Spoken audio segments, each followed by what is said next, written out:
తర్వాత బస్తర్లో కీలక మార్పులు జరుగుతున్నాయి. మావోయిస్టుల కోటలో రూపురేఖలే మారిపోతున్నాయి. గిరిజన గ్రామాల్లో టెక్నాలజీ అందుబాటులోకి వస్తోంది. మొట్టమొదటిసారి బస్తర్ అడవుల్లో సెల్ టవర్ ఏర్పాటు చేశారు అధికారులు. బీజాపూర్ జిల్లాలోని కొండపల్లిలో టవర్ ఏర్పాటైంది. ఛత్తీస్గఢ్ తెలంగాణ సరిహద్దు ప్రాంతాల్లో ఉంది కొండపల్లి. గతంలో విద్యుత్, తాగునీరు, రవాణా వంటి మౌలిక సదుపాయాలు కూడా కరువుగా ఉండేవి. హిడ్మా మృతికి ముందే కొండపల్లికి రోడ్డు కనెక్టివిటీ పనులు ప్రారంభించారు. ఇటీవల కొండపల్లికి విద్యుత్ సదుపాయాన్ని కూడా కల్పించారు. తాజాగా సెల్ టవర్ కూడా ఏర్పాటు చేశారు అధికారులు. గిరిజనులకు టెక్నాలజీ సేవలు అందించేలా ఛత్తీస్గఢ్ ప్రభుత్వం చర్యలు తీసుకుంటుంది. బస్తర్ అడవులు మావోయిస్టులకు పెట్టని కోటగా ఉన్నాయి. ఇన్ని రోజుల పాటు అభివృద్ధికి ఆమడ దూరంలో ఉంటున్న అబూజ్ మడ్ అలాగే బస్తర్లోని దండకారణ్య ప్రాంతాలు ఇప్పుడిప్పుడే రూపురేఖలు మారిపోయే అవకాశం కనిపిస్తోంది. టెక్నాలజీని అందిపుచ్చుకునే అవకాశం కనిపిస్తోంది. దట్టమైన అడవి ప్రాంతంలో నక్సల్స్ ప్రాబల్యంతో అభివృద్ధి నోచుకోని పరిస్థితి. ముఖ్యంగా ఎక్కడ రోడ్డు వేయాలన్నా లేదా ఎలాంటి అభివృద్ధి కార్యక్రమాలు చేయాలన్నా నక్సల్స్ అడ్డుపడ్డారనే కారణంతో అక్కడ అభివృద్ధి పనులు ఆగిపోయాయని వాదనలు ఉన్నాయి. దీంతో ఆయా ప్రాంతాల్లో ఇప్పటివరకైతే టెక్నాలజీ అందుబాటులో లేదు. ఇప్పుడు అక్కడ రూపురేఖలు మారిపోతున్నాయంటే అవునని అనిపిస్తుంది. ఒకప్పుడు మావోయిస్టు హింస కారణంగా భయం, ఒంటరితనంతో నిన్న ఛత్తీస్గఢ్లోని బస్తర్ ప్రాంతాల్లో ఇప్పుడు భూమిపై స్పష్టమైన మార్పు కనిపిస్తోంది. బీజాపూర్ జిల్లాలోని కొండపల్లి గ్రామంలో మొదటిసారిగా మొబైల్ నెట్వర్క్స్ కనెక్టివిటీ రాక సాంకేతిక మైలురాయిని తీసుకురావడం కాకుండా మావోయిజం క్షీణత చివరకు సజీవ వాస్తవంగా మారుతుందనే స్థానికుల నమ్మకాన్ని కూడా బలోపేతం చేస్తుంది. గ్రామస్తుల మొబైల్ ఫోన్లలో సిగ్నల్ బార్లు కనిపించిన వెంటనే ఆదివాసీ కుటుంబాలు కొత్తగా ఏర్పాటు చేసిన టవర్ వైపు పరిగెత్తాయి. వారు సాంప్రదాయ ధోల్, మందర్ డ్రమ్స్ వాయిస్తూ వృద్ధ గ్రామస్తులు భక్తితో టవర్ను తాకారు. అనేక మంది మహిళలు దీపాలు వెలిగించి ప్రార్థన చేశారు. ఈ దృశ్యం సమాజం దశాబ్దాలుగా ఎదురుచూస్తున్న పరివర్తనను సూచిస్తోంది. ఇక తెలంగాణ ఛత్తీస్గఢ్ సరిహద్దు వెంబడి అటవీ ప్రాంతంలో లోతుగా ఉన్న కొండపల్లి చాలా కాలంగా రోడ్లు, విద్యుత్, తాగునీరు వంటి ప్రాథమిక సౌకర్యాలకు దూరంగా ఉంటుంది. అటువంటి వాతావరణంలో మొబైల్ టవర్ ఏర్పాటు కేవలం మౌలిక సదుపాయాల మెరుగుదల మాత్రమే కాదు, ఇది గ్రామాన్ని బాహ్య ప్రపంచంతో అనుసంధానించడానికి ప్రతీకగా చెప్తున్నారు. చాలా సంవత్సరాలుగా కొండపల్లి కమ్యూనికేషన్, రవాణా, ప్రజాసేవలను పొందడంలో సవాళ్లను ఎదుర్కొంటుంది. క్లిష్టమైన భూభాగం, మావోయిస్టుల అడ్డంకి కారణంగా పరిపాలనా బృందాలు ఈ ప్రాంతానికి చేరుకోవడంలో ఇబ్బంది పడ్డాయి. అయితే నిరంతర భద్రతా కార్యకలాపాలు, మెరుగైన పరిపాలనా సహకారం, కేంద్రీకృత ప్రభుత్వ జోక్యాలతో ఈ ప్రాంతం వేగంగా అభివృద్ధి వైపు పయనిస్తుంది. గ్రామస్తులకు మొబైల్ కనెక్టివిటీ రాక కేవలం ఒక సౌలభ్యం మాత్రమే కాదు, కొత్త జీవితానికి నాంది కూడా కాబోతోంది. ముఖ్యమంత్రి విష్ణుదేవ్ సాయి నాయకత్వంలో అమలు చేయబడ్డ నియాద్ నెల్లనార్ చొరవ ఈ మార్పుకు నడిపించడంలో నిర్ణయాత్మక పాత్ర పోషించిందని చెప్పవచ్చు. ఈ పథకం కింద కొత్తగా స్థాపించబడిన 69 భద్రతా పరిపాలనా శిబిరాల చుట్టూ ఉన్న 403 గ్రామాలకు సేవలు అందించబడుతున్నాయి. 9 విభాగాలు కమ్యూనిటీ సేవలను అందిస్తున్నాయి. 11 విభాగాలు వ్యక్తిగత ప్రయోజన పథకాలను నేరుగా కుటుంబాలకు విస్తరిస్తున్నాయి. బ్యాంకింగ్, విద్య, ఆరోగ్య సంరక్షణ, రేషన్ పంపిణీ, కమ్యూనికేషన్, తాగునీరు వంటి కీలక సౌకర్యాలు ఇప్పుడు మారుమూల ప్రాంతాలకు ఎక్కువ సామర్థ్యంతో చేరుతున్నాయి. మీరు చూస్తున్న ఆ దృశ్యాలు బస్తర్ అటవీ ప్రాంతంలోని కొండపల్లి గ్రామానికి సంబంధించిన దృశ్యాలు. అవన్నీ కూడా మావోయిస్టు నేత ఎన్కౌంటర్ చేయబడ్డ హిడ్మా గ్రామానికి సమీప ప్రాంతాలే. ఈ ప్రాంతాల్లో నిన్న మొన్నటి వరకు కూడా పూర్తిగా అభివృద్ధి నోచుకోలేదు. కానీ ఇప్పుడు ఆ ప్రాంతాలకు రోడ్లు వేస్తున్నారు, ఆ ప్రాంతాలకు విద్యుత్ ఇస్తున్నారు, ఆ ప్రాంతాలకు మొబైల్ కనెక్టివిటీ వస్తుంది, ఆ ప్రాంతాల్లో అభివృద్ధి కొనసాగుతుంది. మీరు చూస్తున్న దృశ్యాలు ఆ ప్రాంతంలో రోడ్లు వేస్తున్న దృశ్యాలు కనబడుతూ ఉన్నాయి. ఛత్తీస్గఢ్ మారుమూల ప్రాంతాలు ఇవి. ఈ ప్రాంతాలకి అభివృద్ధి నోచుకొని గ్రామాలు ఇవి.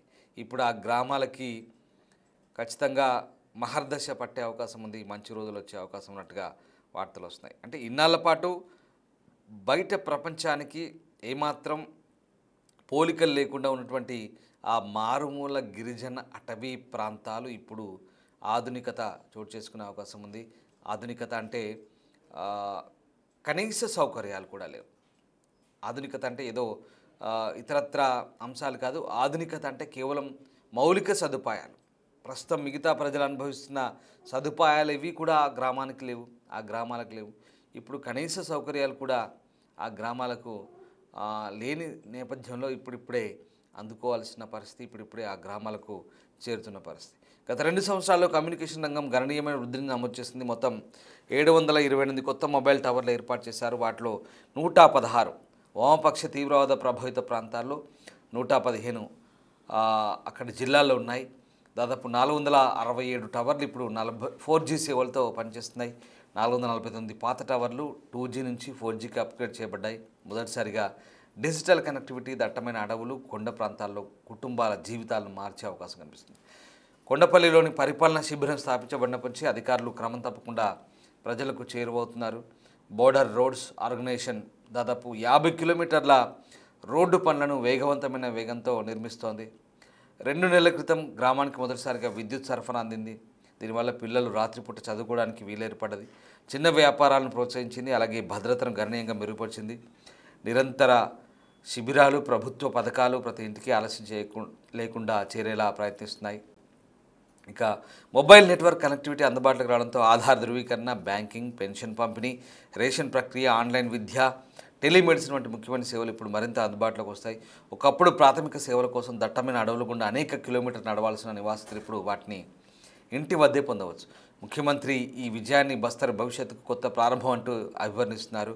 కొండపల్లిలో నెట్వర్క్ కనెక్టివిటీ రాక కేవలం కమ్యూనికేషన్ మౌలిక సదుపాయాల విస్తరణ మాత్రమే కాదని, సంవత్సరాలుగా అణచివేయబడ్డ ఆకాంక్షల పునరుద్ధరణ అంటున్నారు.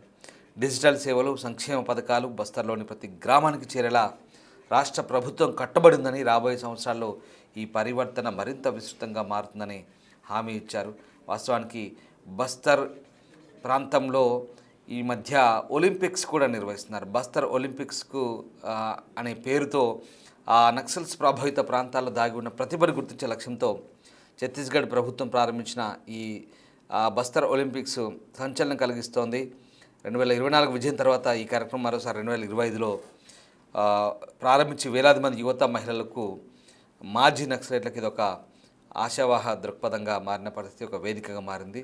ఆయా టోర్నమెంట్లో రకరకాల పోటీలు నిర్వహిస్తున్నారు. గెలిచిన వారికి ఒక ఆత్మవిశ్వాసం నింపేలా అక్కడ దంతెవాడ, కాంకేర్, అబూజ్మడ్, బీజాపూర్, జగదల్పూర్ ఇలాంటి ప్రాంతాల్లో ఆటల పోటీ నిర్వహించడము, వాళ్ళలో క్రీడా నైపుణ్యాన్ని పెంపొందించడం, ఆత్మస్థైర్యాన్ని పెంచడం, ఒక నూతన ఉత్సాహాన్ని కలిగించడం, వాళ్ళకి బహుమతులు ఇవ్వడం, ఇవన్నీ కూడా ఇప్పుడు ఆ ప్రాంతంలో ఒక కొత్త ఉత్సాహాన్ని అయితే నింపిస్తున్నాయి. వాళ్ళలో దాగి ఉన్న ఒక టాలెంట్ని అయితే బయటకు తీస్తున్నాయి. బస్తర్ ఒలింపిక్స్ 2025 కూడా ఇప్పుడు అక్కడ కొనసాగుతున్న పరిస్థితి కనబడుతుంది. వాస్తవానికి ఈ బస్తర్ గ్రామాల్లో ఉన్నటువంటి సాయుధ గ్రూపుల నుంచి కొనసాగుతున్న బెదిరింపులు, మావోయిస్టుల నుంచి విముక్తి పొందిన గ్రామాలను అనుసంధించడానికి దాదాపు 300 కొత్త సెల్ టవర్ల ఏర్పాటుకు జూలైలోనే శ్రీకారం చుట్టినట్టుగా మనకు కనబడుతోంది. సో ఆ రకంగా అధికారులు ఇప్పటికే ఆయా గ్రామాల్లో కనీసం ఈ సెల్ టవర్లు ఏర్పాటు చేశామని చెప్తున్నారు. భద్రతా దళాలు, మావోయిస్ట్ గ్రూపుల మధ్య సెల్ టవర్లకు ప్రధాన వివాదంగా ఉన్న ఇన్ని రోజులు ప్రభుత్వానికి టవర్ను ఏర్పాటు చేయడం వ్యూహాత్మక అవసరంగా మావోయిస్టులకు వాటిని నాశనం చేయడం కూడా అంతే ముఖ్యంగా అనిపించింది. ఈ విషయం తెలిసిన వ్యక్తులు బస్తర్ ప్రాంతంలో మావోయిస్టు ప్రభావిత జిల్లాలో విస్తరించిన దాదాపు 5,000 చదరపు కిలోమీటర్ల దట్టమైన అడవి అబూజ్మడ్లో కనీసం 32 సెల్ టవర్లు ప్రత్యేకంగా ఏర్పాటు చేసినట్టుగా చెప్తున్నారు. సాయుధ మావోయిస్టు కేడర్లతో చివరి పోరాటం ఇక్కడే జరుగుతుంది. ఈ నేపథ్యంలో ప్రస్తుతం ఈ ప్రాంతంలో టెక్నాలజీని వినియోగించడం ద్వారా మావోయిస్టు నియంత్రణ నుంచి విముక్తి పొందిన ప్రాంతాల్లో ప్రస్తుతం రాష్ట్ర ప్రభుత్వం అంటే ఛత్తీస్గఢ్ ప్రభుత్వం గత 4-5 దశాబ్దాలుగా మావోయిస్టు ప్రభావంతో సంబంధాలు తెగిపోయి నివసిస్తున్న గ్రామాల్లో కొత్త వెలుగులు నింపే అవకాశం కనిపిస్తుంది. వాస్తవానికి ఛత్తీస్గఢ్ లాంటి ఆదివాసీ రాష్ట్రాల్లో, అలాగే తెలంగాణ ప్రాంతంతో సరిహద్దు పంచుకునే ఈ ఛత్తీస్గఢ్ ప్రాంతంలో ఇప్పటి వరకు కూడా అభివృద్ధికి నోచుకోలేదు. కేవలం మావోయిస్టుల సాయుధ పోరాటంతో అక్కడ పూర్తిగా పనులు నిలిచిపోయాయి.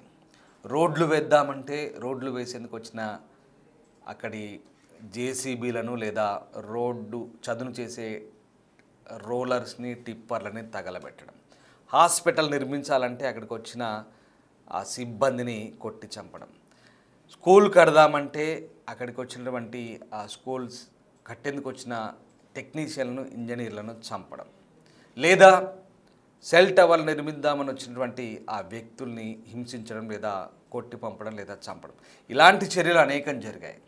పూర్తిగా ఎక్కడ ఒక హాస్పిటల్ కానీ, ఒక స్కూల్ కానీ, లేదా ఒక రోడ్ కనెక్టివిటీ కానీ, మొబైల్ కనెక్టివిటీ కానీ, ప్రతి చిన్న అంశంలో కూడా ఎక్కడ ఏ అభివృద్ధి నోచుకోలేదు. ఎక్కడ ఏది చేద్దామని వచ్చినా అక్కడ ఈ సాయుధ అంటే ఆయుధాలు కలిగిన తీవ్రవాదులు ఎవరైతే ఉన్నారో ఇన్ని రోజులు అడ్డం పడ్డారు. అదంతా కూడా ఈ ప్రభుత్వం చెప్తున్న మాటలు, అక్కడ ప్రభుత్వాలు చెప్తున్న మాట, ఇవన్నీ కూడా ఇలా జరిగాయి ఇన్ని రోజుల పాటు. సో ఇప్పుడు అభివృద్ధికి ఏ రకమైన అభివృద్ధి సంక్షేమ కార్యక్రమాలు ప్రభుత్వం అందించేవి కూడా అక్కడ నోచుకోలేదు. ఇప్పటి వరకు కూడా చూడండి, అదిగో ఇప్పుడు రోడ్లు వేస్తున్నారు.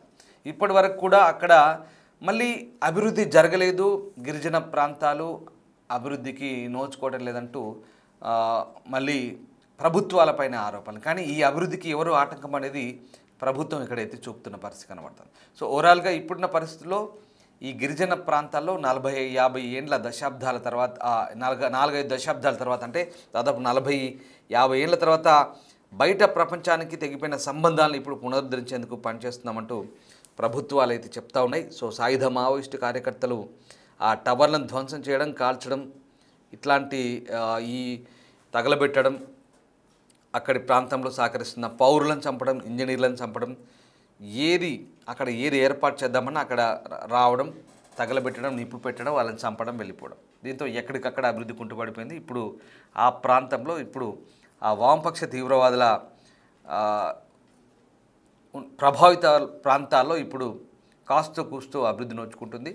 దీంతో ప్రభుత్వ సంక్షేమ కార్యక్రమాలు అంటే ఇన్నాళ్ల పాటు ప్రభుత్వం ఏదైతే అమలు చేస్తుందో సంక్షేమ కార్యక్రమాలు కనీసం ఆ ప్రజలకు అందే అవకాశం ఉంది. కనీసం అంటే ప్రభుత్వం ఇచ్చే సంక్షేమ పథకాలైనా వాళ్ళకి అందితే బాగుపడతారనే ఉద్దేశంతోనే ప్రభుత్వం ఆలోచిస్తుంది. దాంతో అక్కడ ఇప్పుడు ప్రభుత్వ వర్గాల్లో కొంత పని చేసుకునేందుకు ఒక వీలు, ఒక అవకాశం అయితే చిక్కినట్టుగా అనిపిస్తుంది. ఇంకా ముందు రోజుల్లో ఖచ్చితంగా సమూల మార్పులు ఉంటాయని అక్కడి ప్రభుత్వాలు చెప్తున్నాయి. చూడాలి. ఛత్తీస్గఢ్లో ప్రస్తుతానికైతే టెక్నాలజీ, మొబైల్ నెట్వర్క్ను అందుబాటులోకి తేవడం ద్వారా చాలా విషయాల్లో అందుబాటులో ఉంటారు. ప్రభుత్వంతో కనెక్టివిటీ పెరుగుతుంది. ప్రభుత్వ కార్యక్రమాలను ఇంటి దగ్గరికి తీసుకెళ్ళొచ్చు అంటూ ప్రభుత్వం అయితే చెప్తుంది. 4G సేవలను అక్కడ ప్రస్తుతానికైతే ప్రారంభిస్తున్నారు. సో ఇప్పుడు రాబోయే రోజుల్లో ముందు ఇంకా ఎలా ఉండబోతుంది? రోడ్లు వేస్తున్నారు, స్కూల్స్ కడుతున్నారు, హాస్పిటల్స్ కడతామంటున్నారు, మొబైల్ టవర్స్ పెడుతున్నారు. ఇవన్నీ కూడా మౌలిక సదుపాయాలు, అంటే ప్రజలకు అవసరమైన నిత్యావసరాల మాదిరిగా ఉండే మౌలిక సదుపాయాలు ఇవన్నీ కూడా. సో ఈ విషయంలో కాస్త ముందడుగు పడబోతుంది. ఇంకా ఛత్తీస్గఢ్ ఈ అటవీ ప్రాంతాల్లో, దండకారణ్యంలో, అబూజ్మడ్లో, బస్తర్లో, కాంకేర్లో, నారాయణపూర్లో, బీజాపూర్లో ఈ ప్రాంతాల్లో ఇంకా ముందు ఎలాంటి కార్యక్రమాలు చేపడతారు ప్రభుత్వం అనేది వేచి చూడాల్సిందే. పూర్తిగా 2026 మార్చి 31కి మావోయిజాన్ని అంతం చేస్తామన్న ప్రభుత్వ లక్ష్యం నెరవేరితే ఖచ్చితంగా ఇవన్నీ కూడా సఫలీకృతం అవుతాయంటూ ప్రభుత్వ వర్గాల నుంచి వస్తున్నటువంటి వాదన.